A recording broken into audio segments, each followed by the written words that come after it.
I was looking downstairs and just saw her free falling in the berth. I'm like, oh man, this is rough. But she didn't mind it.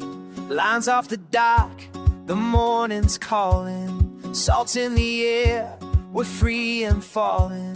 Mouths full of maybes, sky so wide. This little boat, this big old tide. We don't need perfect, we don't need plans. Just steady hearts and weathered hands. Wherever the wind decides to run, we're already halfway to the sun. We're sailing on Lunnshine. Whoa, every day's a brand new coastline. Hands on the wheel, hearts aligned. Yeah, we're sailing on Lunnshine. We're riding the waves, letting worries unwind. Living our dream one tack at a time. Hi, welcome to Sailing on Lunnshine. In our first episode, we had a theme song and a montage showing the last 18 months of our journey. Today, we want to show you the actual story behind it and how we ended up buying a Leopard 40 that was hurricane damaged in Antigua in the Caribbean. So the first question we'll answer is, why now? In July of 2024, I was coming to the end of my nursing degree, and I'd come out of a 20-year career in the Air Force and was thinking about, what do I do next? What do I do with this degree? And I really wasn't sure whether I wanted to do another lifestyle heavy career like the Air Force was, because we struggled during 2020. During COVID, that was rough. Yeah, I got stuck unexpectedly in Melbourne for 6 months, and that left Mark, a single dad, to Ezra, who was 3 at the time. And even though we'd planned it really carefully and we'd bought a motorhome in order to kind of keep that, connection up through that year that I was expecting to be away, we didn't expect COVID to mean that we weren't allowed to, utilise that motorhome and get back together. So I wanted to prioritise family time more, and I wanted to make sure that my career enabled that. So, speaking of Air Force, you can probably hear an aircraft going overhead. Where we live here in Anglevale in South Australia is very close to the Air Force base, so you can hear an aircraft flying over us at the moment. Yeah. So having thought about what it is that I want to do in the next chapter of my working life, I love adventure, I love travelling, and I was willing to learn on the fly with sailing because I knew that you were capable. And so I said, let's buy another boat. Yeah. When we met in 2013, I was living aboard Noah, which was a Herreshoff H28 Ketch, a round bilge steel, very safe seaboat. Yeah. We ended up keeping Noah for a few years after we got married as well, but we ended up selling Noah because it was the right time. But whilst we had it, we did a lot of sailing around South Australia. We went to Kangaroo Island a number of times. We went across to Port Vincent, where you certainly learned how to handle rough weather. Yep. Where we are here in South Australia is it's an amazing place, don't get me wrong, but it certainly tests your sailing abilities. There's a lot of rough water here. They call it the washing machine. Yeah, between Kangaroo Island and the mainland, there is Backstairs Passage, which is water coming straight up from the Southern Ocean through a tiny gap. And when it's rough, when it's windy, that's a very rough piece of water, and really tests your abilities and tests your skills and your resilience. And it's done that to me a few times, and there's some stories to tell about that perhaps another time. But we enjoyed sailing, and Natalie came aboard a few times and sailed all over South Australia. But yeah, I remember one time we were left Black Point, I think it was, heading for Port Vincent, and it was really rough. Nat was in the V berth up the front, and she was free falling off in the berth, just landing, laying face down. I was looking downstairs and just saw her free falling in the berth. I'm like, oh man, this is rough. But she didn't mind it. She took it all in her stride. So yeah, shows you an Air Force background means something. So when we met, I was living aboard Noah, and we sold Noah back in 2015 because it was just sitting around. At that time, we were looking at buying a home together, and we bought this place, and we were focused on getting this home set up for our children and schooling, and Natalie was still flat out with her career. Yep. I was busy building a business here, setting up my signwriting business from here. Yep. So we just didn't have any time to go sailing. And so we found the boat not being used, but still costing a lot of money just to keep it in the marina and to maintain it, to keep repairing things that broke and all of that sort of stuff. Yep. So it was the right time, and no regrets. We sold Noah back then. So. But you've been missing sailing ever since. Absolutely, and I come from a sailing family. So Mum and Dad had a Passport 41, and my brother had a 31-foot also steel boat that he sailed from Adelaide to New Zealand, and he still lives there with his wife and their 2 boys. So they sailed from here, and we used to sail together a lot, all the time, and did a lot of cruising around South Australia. Mum and Dad circumnavigated Tasmania in their boat. So yeah, we've certainly come from a sailing family, and I grew up in New Zealand with dinghies, and Dad taught me to sail, and Dad sailed since he was a kid. So very much a sailing family. Lots of experience, Yeah. which is good for me. As you can probably tell, this wasn't an impulsive buy, even though it might look like it on the surface. It was July 2024. Yep. We decided we were going to start looking for another boat. So I run a signwriting business, so I made up a cruising dream board, and we put that up in the hallway in the house, and walked past it every day. And every time we had an idea, we'd write it on the whiteboard, and that's how we sort of planned and wrote down our ideas. We'd have family and friends over. They'd write down the things that they really liked about things that they've bought for their boat. So people would write on there, you know, I really like these type of fold-up chairs on our boat. This is what we use on ours, and so we'd write them down so that we could research them later. And due to my inexperience with sailing, we bought some ropes and attached them to the underside of the bench so that I can practice knots. And yeah, we bought some books on knots and stuff. So there's actually a shelf all the way along the bottom as well. So we put a bunch of books on there that we could read and do some research on where we wanted to go, what we wanted to do. Yeah. And so that was really interesting. But one of the first things I wrote on the board, do you remember? No. Things to buy. Guess what's the first thing? Do you remember? No. A tricorn hat. Oh, yes. That was the first thing that went on the board, and I bought it too. You did. So anyway. So we were still trying to figure out how we were going to make this dream come true. Were we going to rent the house or sell it? What we were going to do with the business, particularly while we were away. Yeah. So originally we were talking about potentially selling the house, and we were talking about taking 2, 3, 4 years off, depending on how long the money, you know, whatever we had left after purchasing a boat, where we would go, all that sort of stuff. We wanted to know whether we'd sell the business, because I run a signwriting business from home, whether we sell that, whether we just put it on mothballs and come back to it later. There was just so many decisions to make about how to make this happen. And we wanted to know, you know, how far would we go with the time that we had? Would we be able to go around the world? Would we just go around Australia?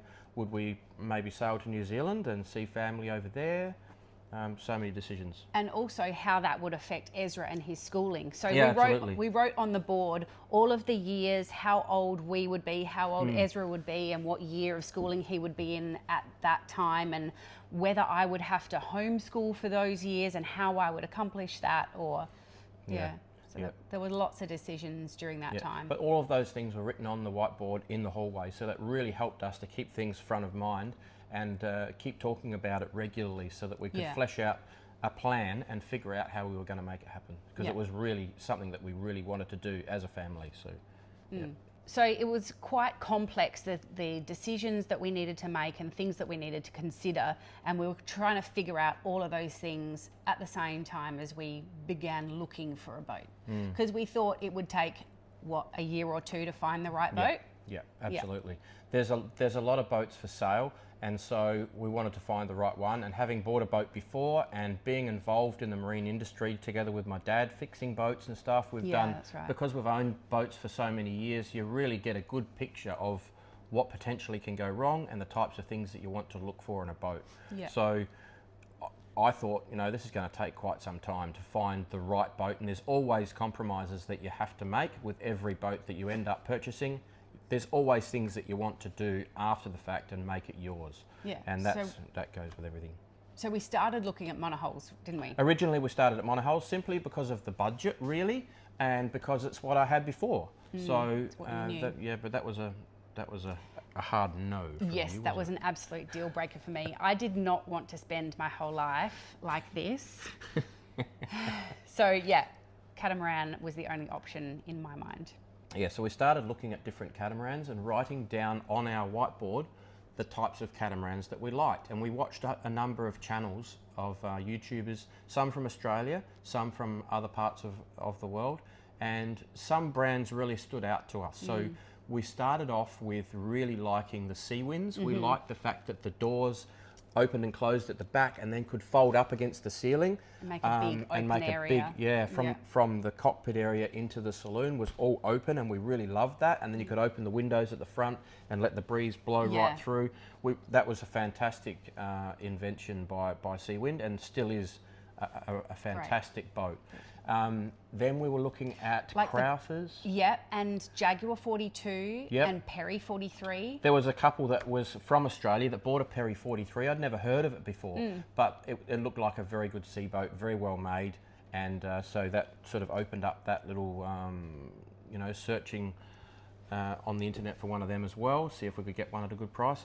And there was another catamaran that we looked at, which was a Seawind 1000. And the reason we ended up not choosing that, and if anyone viewing this is looking for a catamaran, you'll know exactly what we're talking about. There's so many questions to answer and to ask about the type of boat you buy. So this one was a Seawind 1000, which we thought was within our price range, and we were quite serious about it at the time until we did a bit more research and we found, okay, this boat's got outboard motors. And I thought, oh, that's a plus. You know, they're easy to service, easy to get anywhere in the world, no worries. And then I thought, hang on a minute. These boats, we did a bit more research, have a very low bridge deck clearance. Remember? Yeah. So there was a lot of discussions about the low bridge decks, and so we started trying to find boats that had a higher bridge deck and with inboard diesels. Because we knew we wanted to do ocean crossings, not just coastal cruising. Right? That's right. Yeah. So, and even some of the places around Australia are rough enough that you can't really sail even around Australia in a coastal cruiser like that. So we started looking for, like the Perry 43. Some of the boats had inboard diesels that were further forward with a shaft drive, and other boats had sail drives. And I was like, oh, I don't really want a sail drive. They cause their own dramas and their own problems. So there's always compromises to make, whichever boat you buy.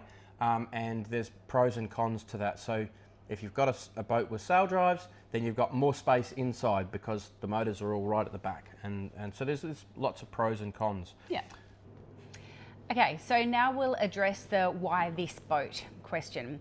So I started the search for our boat primarily actually only in Australia, because we had thought we were going to circumnavigate Australia first because it was more comfortable, close to home. We already had, health insurance and people to call on if anything went awry. But we just couldn't find anything that was both suited to our needs and within our budget. So I, put the feelers out further afield and found lots of boats in the Mediterranean and in Southeast Asia. Langkawi, particular. But again, nothing that was really kind of hitting it for us. So I searched further and further afield and just went the whole world and was trawling through listing after listing after listing, just finding things that were not quite right or too expensive, until I came across this one listing. I thought, there's no way Mark's going to say yes to this one, but I go, here, what about this one? It's a hurricane damaged Leopard 40 in Antigua. And his ears pricked up at Leopard 40 and went, oh, tell me more about that one. Yeah, we love the Leopard 40 design, the fact that it's got a front door that opens, it's very airy with a lot of light coming in. And this is the other discussion that we had with a lot of the other boats that we were seeing around Australia, and we had a huge discussion, remember the one we had with Mum and Dad, about whether we had galley up or galley down, whether the galley was in the saloon or whether it was down in one of the hulls. And the fact that, you know, that was sort of a big discussion, and we sort of decided that we really wanted one with a galley up, wherever it was. And the Leopard 40 has not only the galley up, but it's facing forward, right against the windows. It's just an absolute, open, but it was so windows. far out of our price range for you know, one that was ready to go, that we never even looked at it, lest we get just completely sidetracked and disappointed with ourselves, because it was way out of our budget. Anyway, you carry on with your... Yeah, so the more we talked about this listing and what the details of it were, because you asked more and more questions, and we just went, yep, okay, yep, that's a tick, that's, yeah. It didn't have engines, and I said, well, that's fine, you know, we can put in, I'm not phased by that. It had major electrical problems, but being an electrician by trade, again, not phased by that. It had a lot of damage to fiberglass, and you know, needed a little bit of fiberglass work still doing, but most of the lion's share of it was already done, so that was a big tick. It had the high bridge deck that we needed. Absolutely, yeah. It was just the bones of it were perfect for what we wanted. So it just came down to the location. And enough cabins for each of us to have a room, plus one for family visitors or crew if we were doing a longer passage and needed some extra help. And most importantly, it was within our reach budget-wise, even though it needed a lot of work. Yeah. And its location in the world, I mean, there's a lot of people that travel around the world sailing that never get to the Caribbean. And you know, sailing around the Caribbean is absolutely magic. A lot of people from the US, that's where they go every single year to sail, because it's just a magic place of the world. So then things got real. We contacted the agent who had listed this boat, and it was a slow start, wasn't it? It was difficult to communicate because we were on opposite sides of the world and the time zones were opposite. 14.5 hours time difference. And also it was a little bit difficult because he didn't think our interest was genuine. No. And he also had some interest from people who were local, or so he said. And so it took a couple of weeks to convince him that we were genuine and that we really were going to come and have a look at this boat, and could you hold it for us? Cause, And so on the 25th of August, he sent us some video footage walking around the boat and just giving us a snapshot of its current state. And we went, yep, we're going to come over and have a look at it. Now, before that, remember we had JD Hall from Lighthouse Yachting in Antigua. What a magic man. He was amazing. Love that guy. He went to the boat and took videos for us. He took a moisture meter and he tapped the whole hull. He showed us videos all around it. He'd also done a survey on the boat a few years earlier, sent us a copy of the survey report. So JD was a massive help in, it wouldn't take any money. He wouldn't accept any money from us for all the hours of work that he spent helping us and showing us this boat. And it had been sitting on the hard at that stage for what? 7 years. And the boat is a 2016 model boat, so it was only a year old when the hurricane happened. And obviously we're looking at it then in 2024. So it had been sitting on the hard for a long time. It came to Antigua on a barge, completely, from the BDI. No mast, like completely. You would have seen some photos. We'll put some photos up on the screen of the sort of state it was in at the time. So JD, thank you. You're a legend, mate. And ever since, he's been a fantastic help every step of the way too. Absolutely, so been fantastic, great guy. So then we got a message from the agent on the 1st of September saying, look guys, we've got other people interested in buying the boat and they're already here in the Caribbean, you know. Basically said, we're not prepared to hold it for you because we've got so much interest. I can't afford to, you know, hold it for a couple of weeks for you to just get here. And the other point that he made was that we're selling it as is. It's not open to, you know, surveys or, you know, personal inspection. It's just a... It is what it is. You buy it or not. As is where is. you know, so. But given that it had been sitting for so long and that it was hurricane damage, we weren't really comfortable buying it sight unseen. So we were determined that we were going to go across no matter what. Yeah, and have a look at it. Before we made a final decision. Yeah. So we convinced the agent to hold it for us, and we booked flights for the 9th of September. That's right, yeah. Yep. Wow. So it was really quick. Yeah, and we were busy at the time. We had a lot going on, but we thought we can't miss this. This is too good an opportunity. My passport had expired, That's hadn't it? right. And I had to get a You had new to rush it through. passport on express post, and you had a contract that needed to be fulfilled work-wise before we could go. We were just so for a busy. big contract. But we made it happen. Yeah. And the next episode is going to talk about the flight and what happened next, isn't it? And what we saw when we got there. All of the things. All the things we saw that we Figuring knew we out- had to fix. Figuring out whether it was something we could manage ourselves, or whether if we couldn't manage it ourselves, how much money it would cost us to get somebody else to do. Yeah. All of those questions. And where we stayed. And where we We've got stayed, to yes. show you where we stayed. That was absolutely magic. Met some wonderful people. Still very good friends today. Yes. Yeah.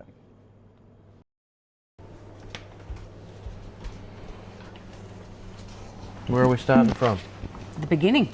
We didn't record anything. Okay. Sorry. How did we sit before so that we weren't?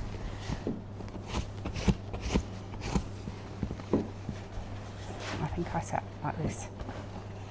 Okay.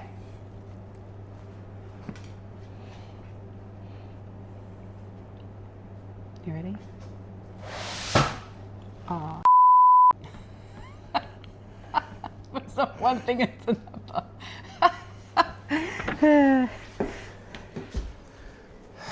All of our decisions and what we did to... we can't have dogs barking in the background. It's ridiculous. Celine dog. Yeah. Do we mention that it's hot in Adelaide today? Okay. Right.